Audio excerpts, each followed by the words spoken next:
Falemos agora um pouco sobre tensões de cisalhamento na flexão, tá? Então, vamos começar olhando para uma viga desse tipo aqui.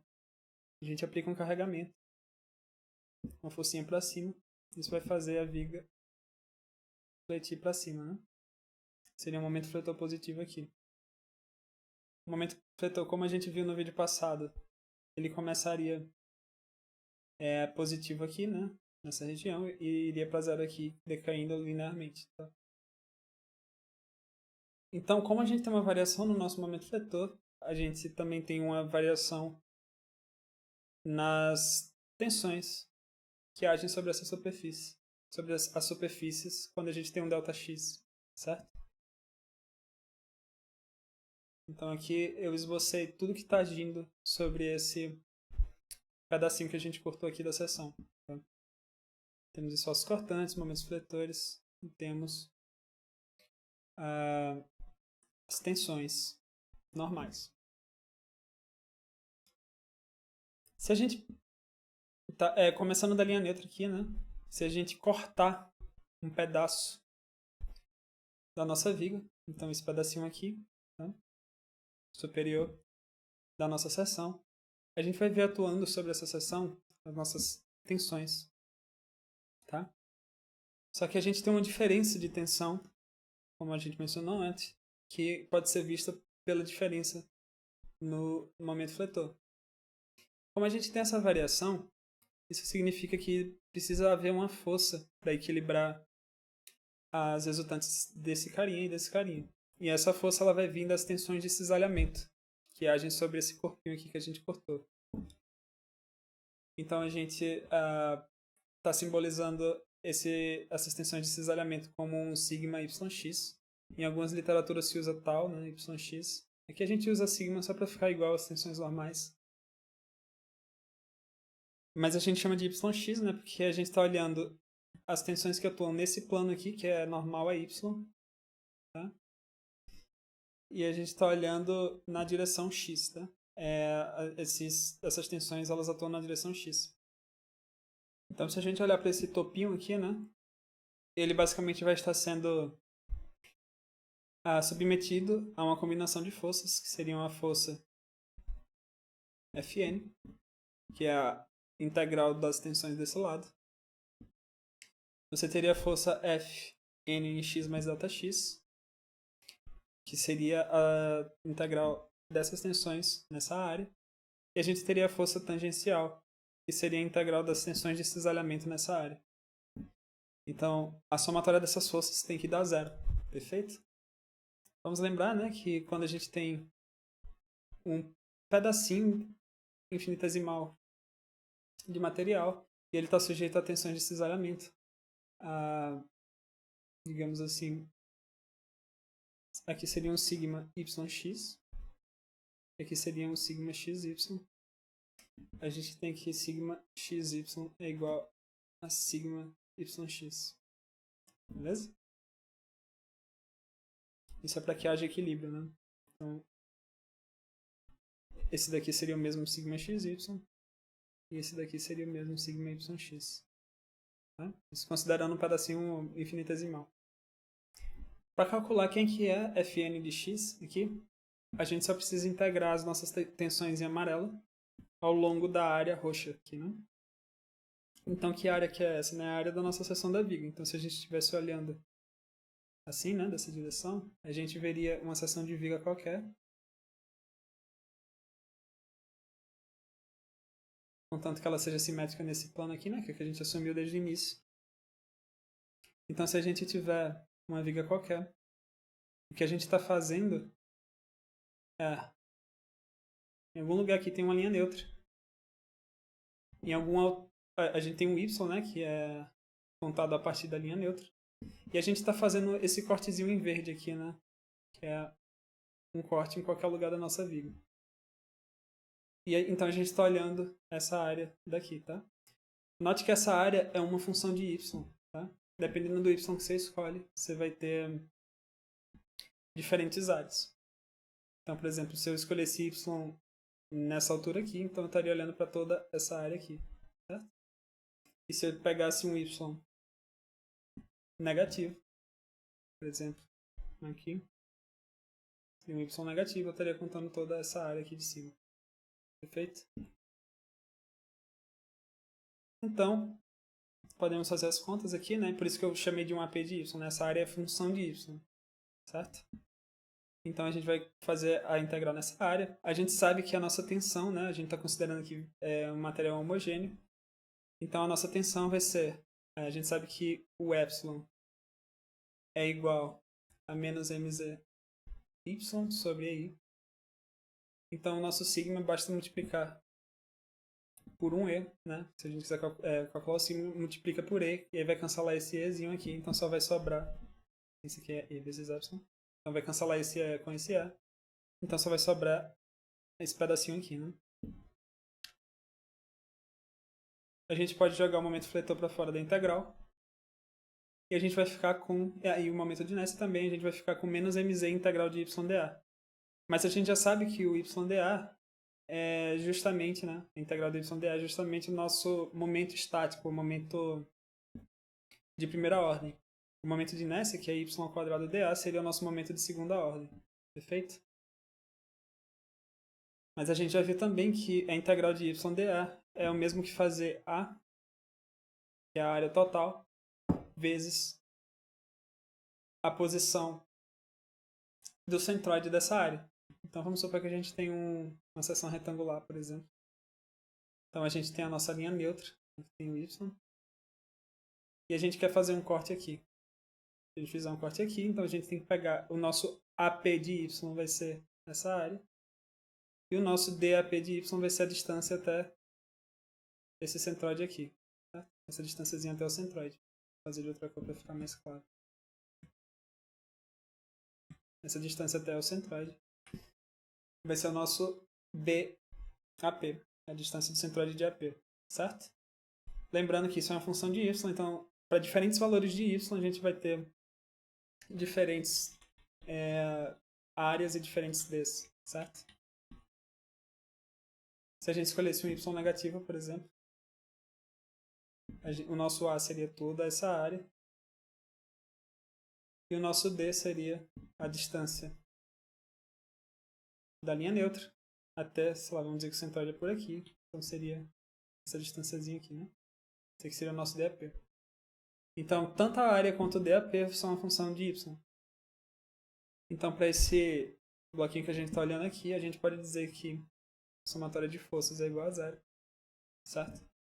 Ou seja, que Fn de x menos Ft menos Fn de x mais delta x é igual a zero. A gente pode escrever isso como essa equação aqui, né? A gente pode dizer que a força tangencial vai ser igual a menos Fn de x mais Fn de x mais delta x. Tá?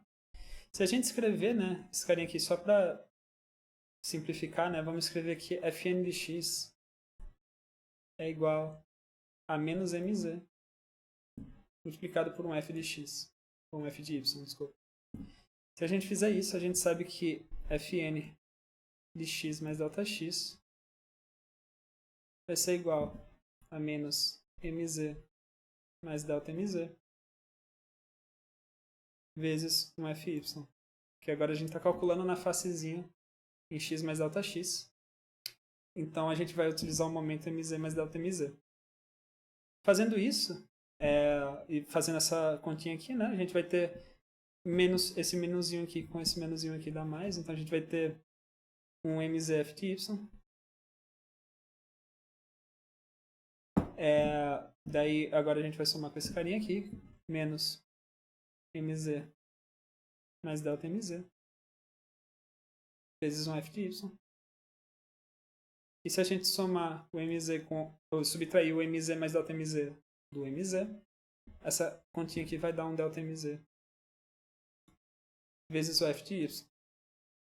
Mas o nosso f de y é justamente, né, toda essa expressão aqui. O AP vezes DAP dividido por I. Né? Então, essa igualdadezinha aqui pode ser substituída por delta mz dividido por I. É AP de y vezes DAP de y.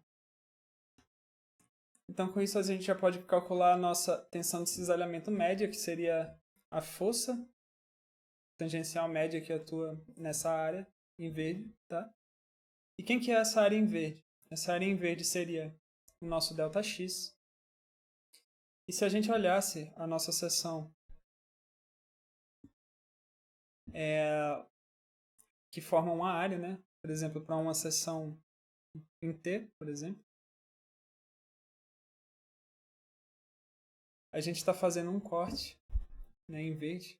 Vamos pôr um corte aqui.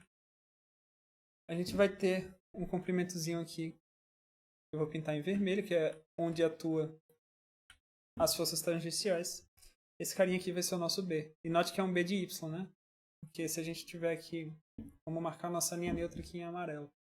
A gente tem a linha neutra, aqui a gente tem um Y. E dependendo do valor de Y,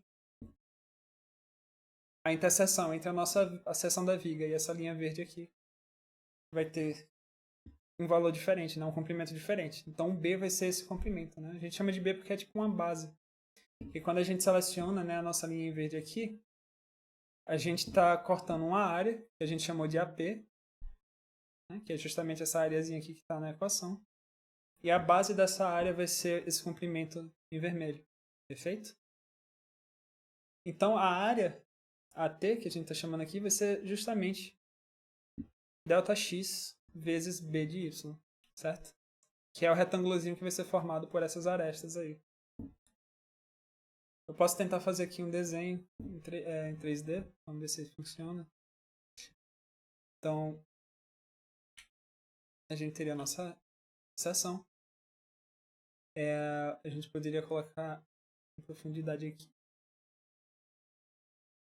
Isso aqui seria de direção X. A gente teria aquela linha neutra em amarelo que eu desenhei antes.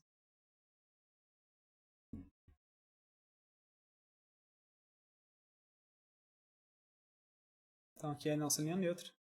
O nosso Y conta a partir dela, né? Esse seria o nosso Y. E a gente cortou essa viga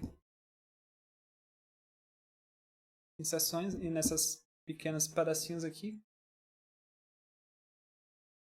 para fazer a nossa análise. E a gente tem que, como a gente combinou antes, né? A gente chamou de B essa distânciazinha aqui. A gente tem o nosso B aqui. E a gente chamou de ΔX essa distânciazinha aqui em verde. Tá? Então a área desse retângulozinho aqui, estou pintando em laranja, vai ser justamente ΔX vezes B. Certo? Então, basicamente para calcular a tensão YX, a gente precisa da nossa força tangencial, que a gente já sabe como calcula. E a gente precisa da nossa área, que agora a gente também sabe como calcula, que é ΔX BY. Então a gente só pegou essa expressão, substituiu aqui, e a gente pegou o nosso B ΔX e substituiu aqui, na área, certo? Vamos lembrar, né, que a gente pode fazer ΔX tender a zero, e se a gente fizer isso, a gente vai ter que ΔMZ sobre ΔX vai ser aproximadamente o esforço cortante, certo? Então a gente pode dizer que as nossas tensões de cisalhamento são menos o esforço cortante sobre I, multiplicado por um Q de Y sobre um B de Y, onde o Q de Y é esse terminho aqui, certo? A vezes D. Lembrando também que Q ele é chamado de momento de primeira ordem ou momento estático. E uma coisa interessante de ver é que essa equação é parecida com a equação que a gente tinha para sigma XX, que era menos mz sobre I vezes Y. Só que agora a gente, em vez de usar o momento fletor, a gente usa o esforço cortante. E aí, em vez de a gente usar um Y, a gente vai usar uma função de Y, que também depende da geometria da nossa seção, certo? Porque as áreas que a gente está cortando, né, essa areazinha aqui, como eu mostrei antes, ela depende da geometria da nossa seção. a distância entre a linha neutra e o centroide, né? Vou marcar aqui em rosa de novo. A distância aqui também depende da geometria, né? Vai depender do centroide dessa figura que eu pintei em branco. E o B também depende da geometria da nossa figura. Então, por exemplo, para uma seção triangular, se a gente tivesse uma seção de viga triangular, tá? Se a gente tivesse uma viga triangular e uma seção triangular, a gente teria que, para uma linha neutra, que a gente vai ter, a gente vai cortar, né? Vou cortar em verde que nem eu fiz com outra figura. A gente vai ter que a base vai diminuir na medida que o nosso y aumenta, tá? Quanto mais para cima a gente vai, menor vai ser essa interseçãozinha entre o y e a nossa seção, né? Então esse comprimento b diminui. O nosso b de y diminui linearmente com y nesse caso. Beleza? Então é assim que calcula as tensões de cisalhamento numa viga. Agora só uma última observação. Nessa expressão aqui, a gente tem um sinal de menos, tá? O que faz sentido, né? Porque nas nossas convenções, o esforço cortante, né? A gente considera essa convenção para positivo. E nas tensões de cisalhamento a gente considera essa, né? Elas são opostas. É por isso que tem esse sinal de menos aqui, né? Então, seguindo essa convenção aqui, eu utilizei sigma nessa direção, né? Na parte de baixo apontando para a esquerda. Certo? Então tá tudo fechadinho, faz sentido.